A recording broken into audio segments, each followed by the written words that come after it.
Hello Shockmaniacs, and welcome to yet another starter kit video. This is a series where we will take a country or a genre and I'll give you the recommendations of what I think are the movies that you should watch first to get started in watching these particular types of movies. So in this video, we're going to take a look at Japanese horror movies. Now you'd think this is an easy one, and you're kind of right, but I think you'll be surprised by some of the titles that I've got here recommended in this list for you. Now, to get the easy ones out of the way, because I'm not going to dwell on them at all in this film, there are, of course, the three big hitters. There are the Ring series, the Grudge series, or the Ju-On series, and of course, there's Dark Water. So with those titles, they're all classic Japanese horror films, and kind of everyone knows them. So like I said, no point covering them in this video. But with the Ring stuff, I'd probably take the first couple of films, 1, 2, and 0. With the Ju-On series, look at the Curse films, look at the Grudge films. And then, of course, Dark Water is a standalone film all on its own, and it is absolutely excellent. Definitely one you should be watching. Then with the other Ring and Grudge movies, well, kind of make up your mind. If you get really stuck into the whole Sadako lore, then check out the whole series, and ditto with the Kayako stuff. Just check out the whole series, including they've got a pretty entertaining crossover film released in 2017 that if you really get into both of them, you probably would want to check that out. And of course, there was also recently released Sadako DX as well, which is a real big departure from the Sadako films, and not one that I would seriously recommend any starter to watch, but, you know, it's there for you if you want to see it. Now, some people are going to disagree with these selections here, and I think that's fine. I'll explain my reasons why I've put these particular movies in this list, and then at the end, we'll have a look at some additional titles that you can watch to explore a bit further. So first up, I think is probably going to be the most controversial one on the list. Battle Royale. Yeah, I had to put this in there. And now there's probably going to be some debate about whether this is an action thriller movie or whether this is a horror movie, especially consider how this movie has kind of established the death game genre in Japanese cinema. Now, I think I'm classing it as a horror film just due to the content of the film. It's a very kind of horrible idea what happens in this film. It's such a controversial film that it actually wasn't even released in the US for 10 years after its initial release date, just due to all the school shootings that were happening. So what's the movie about? Essentially, the Japanese government in the future has enacted a plan to try and control youth violence because youth unemployment is out of control. There's no more respect for adults, and crazy things are happening in regards to young people.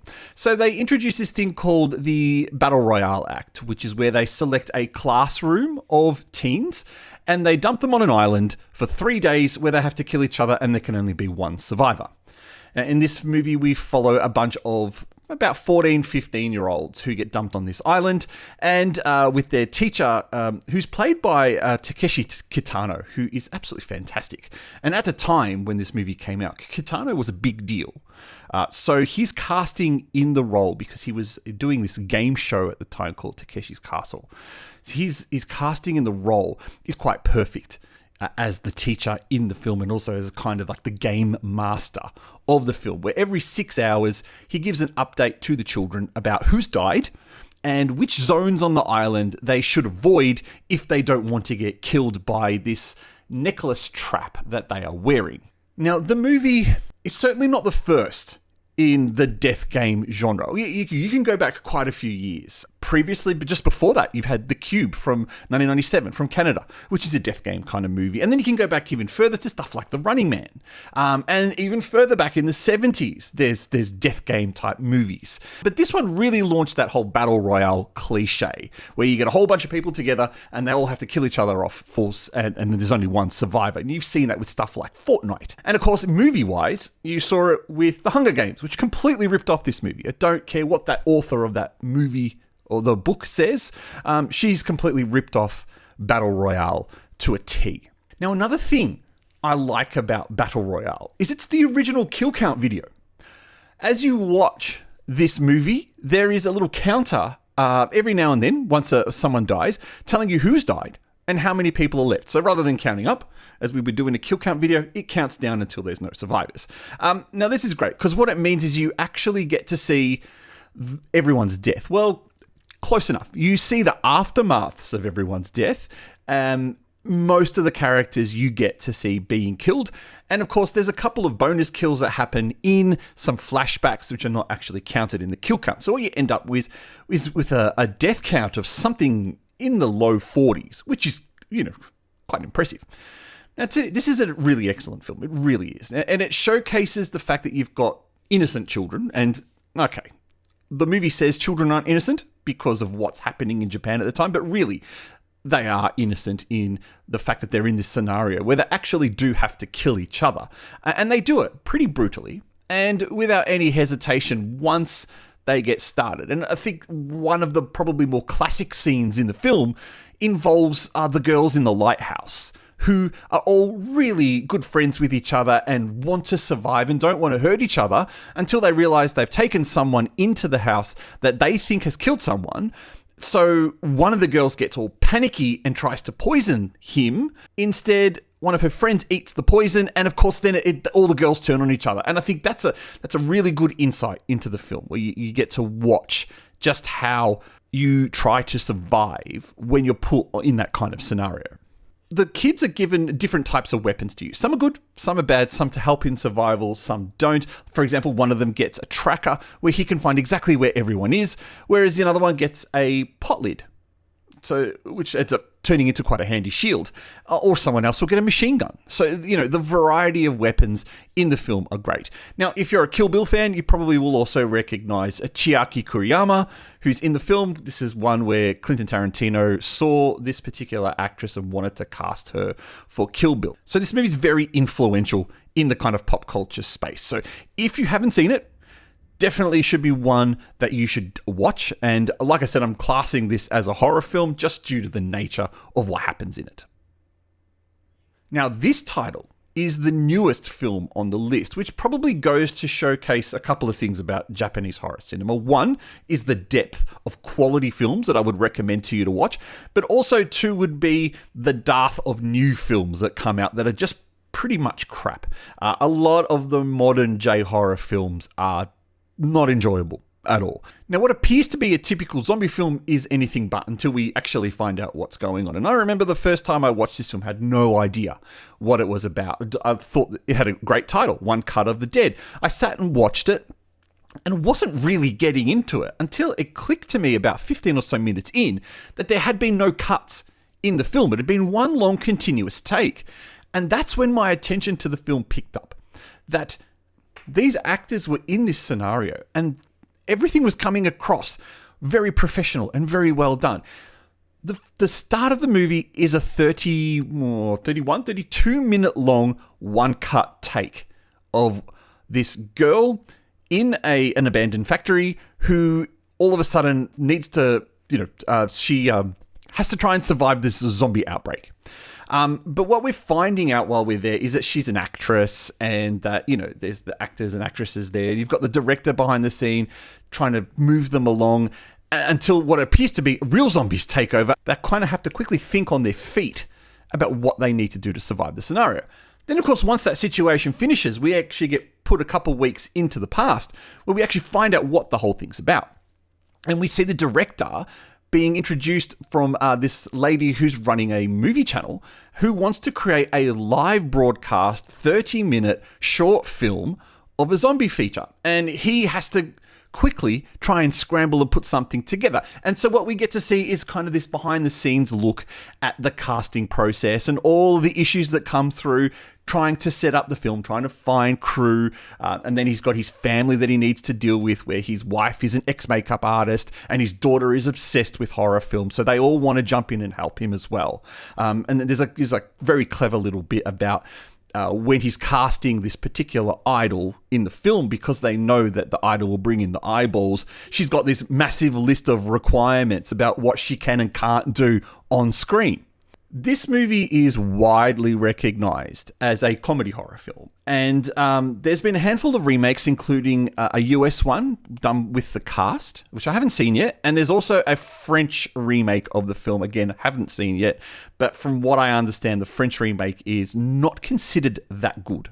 Now, for me, it's that first 30 minutes that really sucks me in. For you, it could just be that behind-the-scenes look at how Japanese movies are made, and of course, this whole idea of a real zombie outbreak that occurs. There's a lot of great behind-the-scenes footage in the movie as well. So not only do you see the camera crew of the short film that they're doing, but you'll then see the camera crew recording the short film, making the film. And it's that kind of peeling away the layer into filmmaking, which is really, really interesting for me.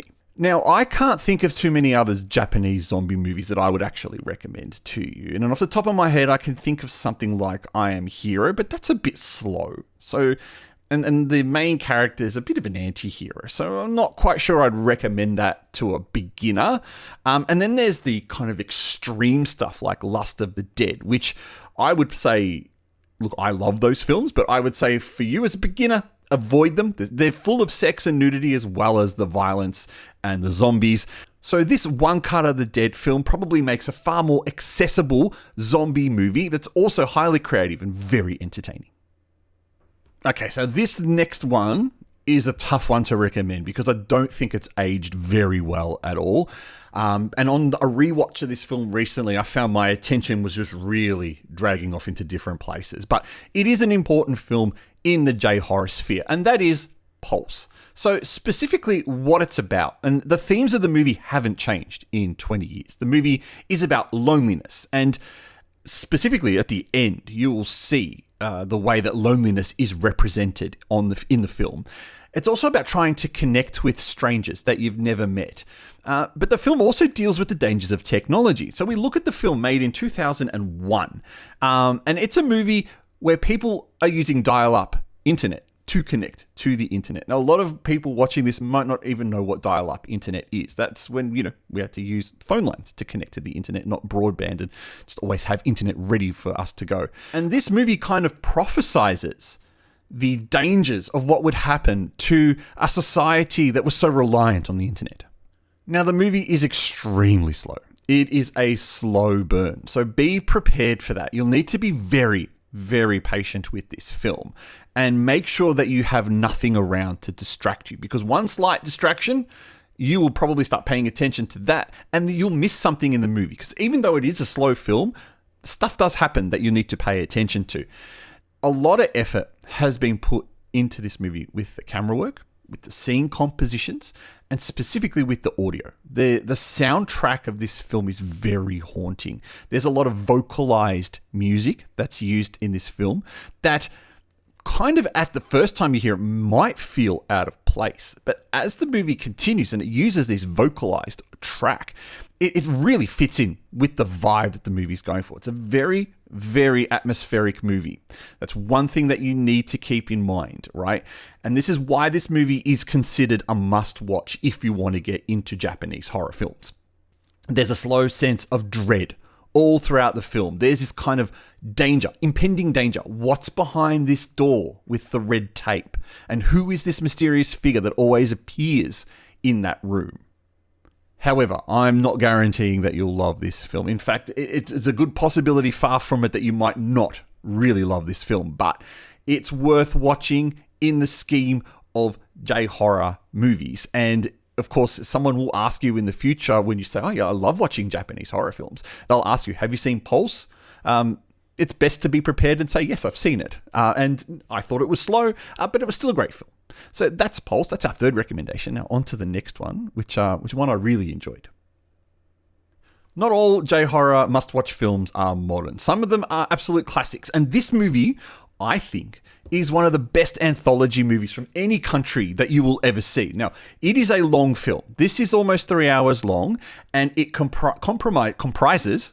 I'll get that word right. It comprises of 4 short stories, which can actually be watched individually. So you don't have to watch this movie all in one night. You can watch, 2 tales one night, 2 tales another night.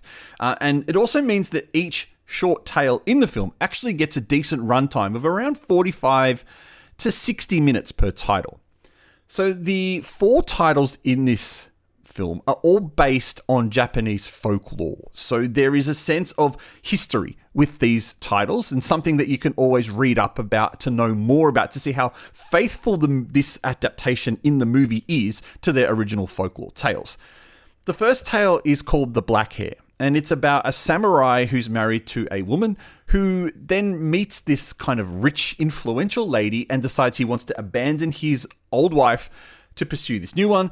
After a few years, he realizes he's not fully in love with this lady, that he misses his old wife. So he leaves her, goes back to his old home, where his wife is still waiting for him, finds that nothing appears to have changed, except she makes this comment that Kyoto has changed completely. And, well, yeah, he then wakes up the next morning to find, well, yeah, a lot of things have changed. The second story is called The Woman of the Snow, or Snow Woman, as it's more commonly known by other movie titles. Now, this is based on a spirit, or yokai, called Yuki Onna, and she is the Snow Woman.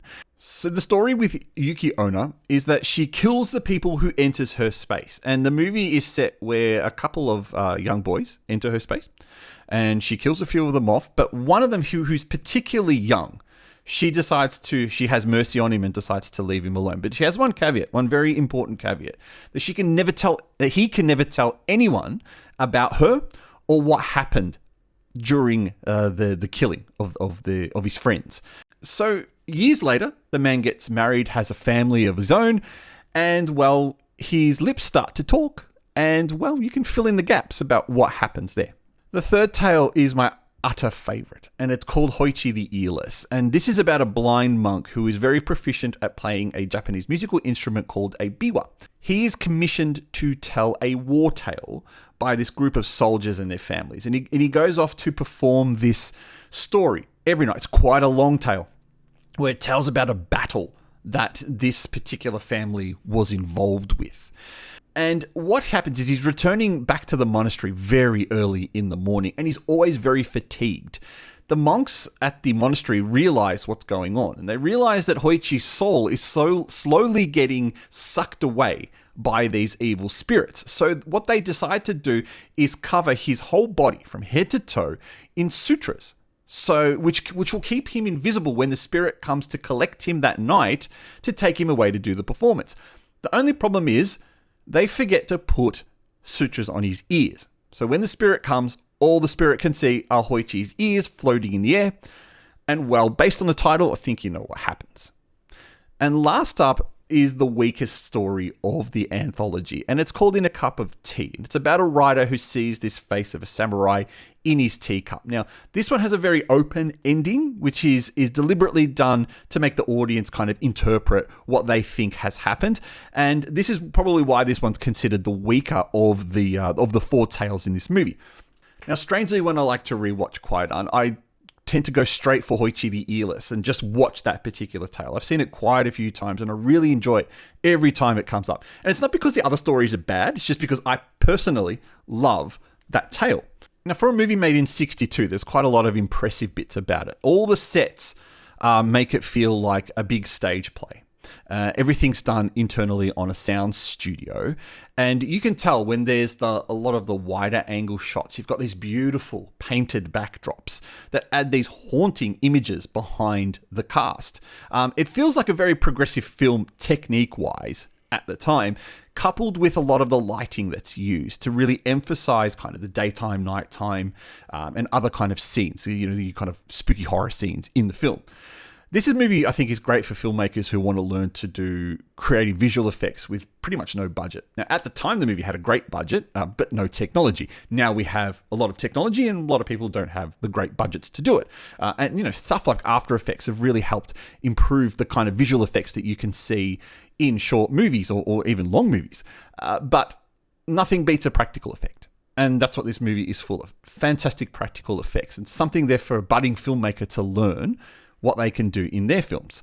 Now, why is this movie a must-watch, you're thinking? Now, the reason is because I think it's an easy way to get into Japanese folklore and to understand a bunch of Japanese folklore tales without getting too overwhelmed by the whole idea of yokais and spirits, which is why I didn't recommend any of the yokai monster movies, because while you do see, the 100-odd yokais that are in those films, you kind of don't get backstories on any of them. It's just assumed that you know who these yokais are.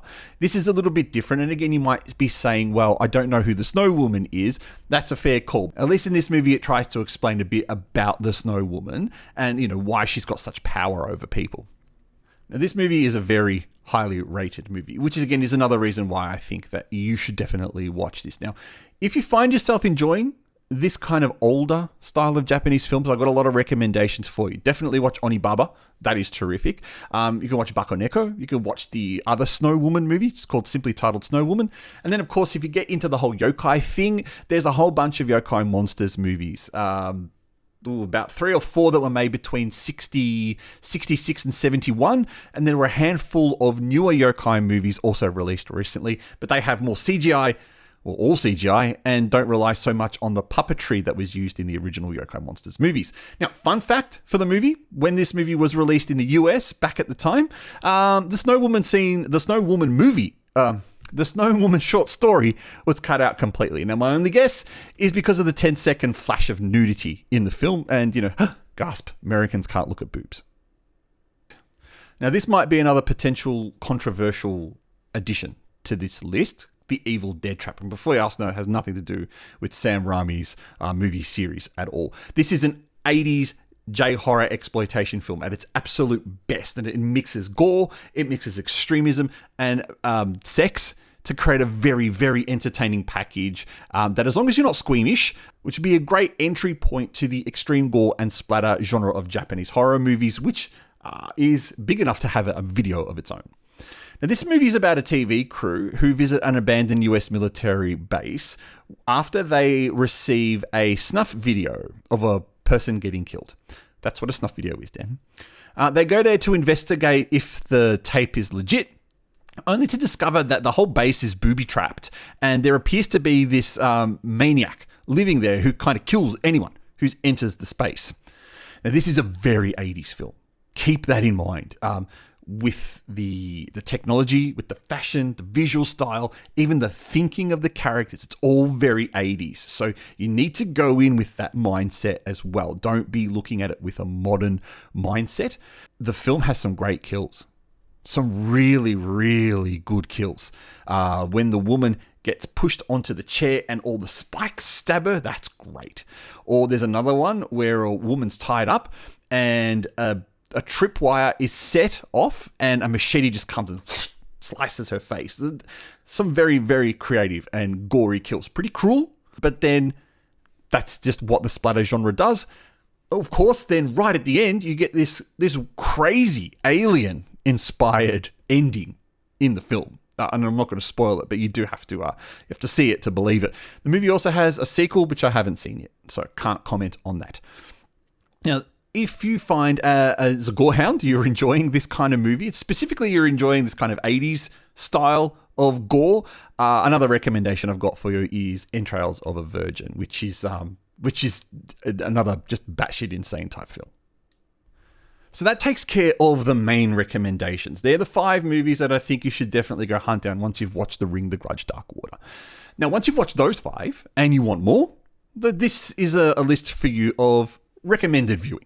This is a strange one. It's called The Chasing World. Now, it's similar to Battle Royale and similar to Sion Sono's Tag, and it's about the mysterious deaths and disappearance of everyone with a surname of Sato, and it also explores parallel worlds.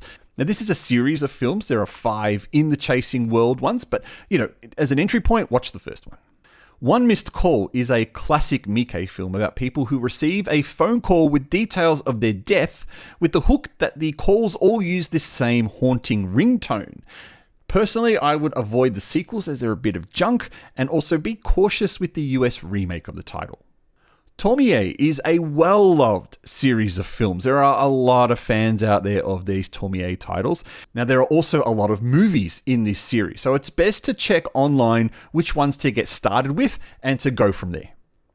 Uzumaki, or Spiral as it's known in English, is a decent manga adaptation of the Junjo Ito series. Now, people tended to be very negative about this film's ending as it differs from the manga series itself, but that's because the manga's ending wasn't written when the film was made. And of course, that same mistake was repeated recently with Game of Thrones. Psychic Vision is an interesting film from the guy considered the grandfather of J-horror movies in Teruyoshi Ishii, who burst into the scene and then kind of faded away. It's a relatively shortish film. It's just on 60-odd minutes long, and it can be found complete and uncut on YouTube. For the gore hounds, Tokyo Gore Police is fabulous for those wanting to explore the splatter and gore genre. It mixes some ridiculous sci-fi moments and styles, and it never takes itself very seriously. Some very inventive visual effects and costumes in this one, well worth checking out. And I've mentioned it already, but Onibaba is a classic that should definitely be watched for those wanting to expand their tastes in J-horror films. So after you've exhausted that list, just go nuts. There are far too many Japanese movies to recommend. So if you've got a personal recommendation of your own, drop them in the comments below. And, just let other people try and explore Japanese cinema based on your recommendations as well. Now, what should you avoid? That's subjective. Personally, I would avoid anything modern because a lot of the modern stuff's crap. However, I did like stuff like Kisaragi Station and Oxhead Village. They were actually kind of decent for me.